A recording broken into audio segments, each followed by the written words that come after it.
So, Natalie, your daily practice, what does this Yep. mean to you right now? Because earlier on, Yep. we were talking about how you've got your finger in many different pies. You've got so many projects on the go. And I love the way you work and allow your creativity to be channeled and to flow. And Yep. I also love how passionate you are about your daily practice. What does it mean for you right now? Well, for me, it is very chakra based because I know that if I can spend, and it doesn't have to be, I mean, in an ideal world, I will do a full 30-minute chakra dance practice. And I try to do that several times a week. And I've also got a 15-minute one. But sometimes, you know, realistically, I won't always have time to do that. But I always make sure that I at least do 5 minutes. I know it doesn't sound much, but But it is. 5 minutes of intention, you know, I call it my daily light up. It's like where I sit down, I have my own meditation music and themes that are all based around the chakras, and just spending 5 minutes, 10 minutes, 15 minutes, 30 minutes, whatever I can get, either in meditation or in moving meditation through chakra dance.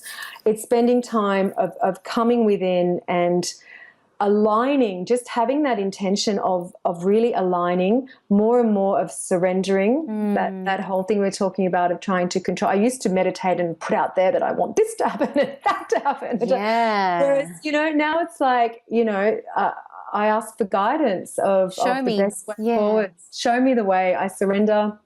You know, show me where to be, what to do, what to say, and I will follow and do the best that I can to keep myself completely as clear and aligned as I can. And I'm not perfect in any way, you know, like it's an ongoing thing, isn't it? You know, we've talked about this previously where we've both said we like that we're not perfect. Yeah, exactly. Exactly. I mean, it's about you fall off, you come back, you fall off, you come back, you know.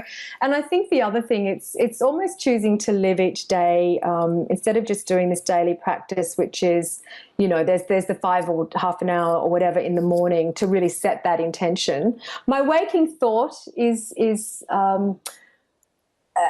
how can I serve the world today? That's actually what I wake with these days.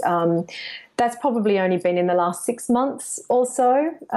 You know, I used to get up and check my Facebook, you know, but I was like, something's shifting, and it's much more into that alignment of taking things out there. I think it's so needed. I've done so much inner work. I'm so drawn now to, and I've taken it out there with chakra dance, but as a person, me as Natalie, it feels it's time to get more out there myself with it. So I do that, but it's also the daily practice is more an intention right through the day as well. Yeah, I'm so glad you said that. Yeah, so it's not, so then tick it off you go. Because then that becomes mindless, doesn't it? It becomes another thing to do when really it's something you need to experience. It is, you know, and it's like, and using every opportunity. I know things like having a shower, imagining the shower is white light. So as well as cleansing the body with the water, it's cleansing the energy field with the light. When I was at the college, so, you know, 20 years ago, I was taught this intention, which is I'm surrounded by the white light of divine energy through which nothing negative can penetrate. I've said that every day for 20 years. I say it every day that I walk out of my house. I just say it, and it's I've got all these little things that I just do before I walk in my front door. The front door is almost like a reminder to me of transitioning between worlds, and it's always just imagining walking through the white light waterfall to let go of anything I don't need to bring into my sacred space. You know, your sanctuary that you share with people, with especially 2 little humans that you have to keep alive every day. Exactly. So it's weaving it in, and then I think it's that practice of, in any given moment, when you fall off, you can either choose to go, oh God, today just sucks, everything's going bad, blah, blah, blah. Like, you know, it's so easy to fall into that. Or going, do you know what, I'm going to let it go, and I'm going to choose to just see the positive here. I'm going to choose to be grateful for this. And that's a moment by moment by moment, which is difficult. It sounds so easy because sometimes I can be half an hour into my rant of why hasn't this happened, and why didn't this happen, and do it until it's that, hang on a second, I'm stuck in this story here. Just let it go and choose to step. It's like a leaning. I don't know where I heard it. I heard someone say it. I wish I could remember who, of leaning. You can lean one way or the other in any situation. And it's so easy not just to lean, to fall into this drama sometimes. Because if you just lean towards the lighter side of it, lean towards the gratitude, lean to what's happened, what am I going to get from this, move on.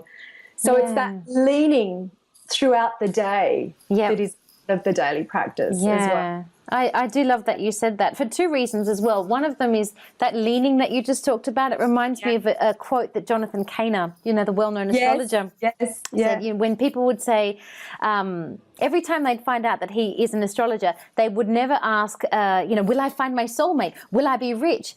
He says that people would often say, can I change my destiny? And he got asked this question so many times that he cultivated a response, which was, you've got to think about your destiny like a good book.